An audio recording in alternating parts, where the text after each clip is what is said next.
It has been almost 2 years since I had the language to talk about what it means to be an end-of-life doula, a transplant doula, even what the Transplant Doula Training and Network stands for as an entity, and here is why.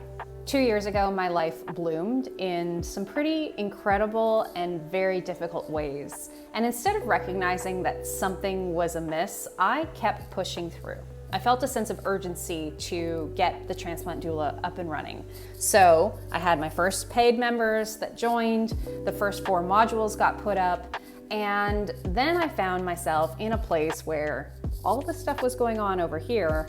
I still hadn't moved things forward for the Transplant Doula, and I kept trying to show up in this way that everything was still fine. It wasn't. I felt like a fraud.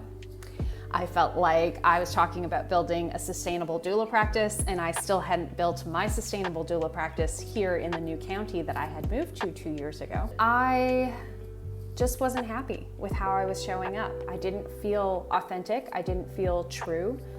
And I knew that if I wanted this to be what I know it can be, I had to do better.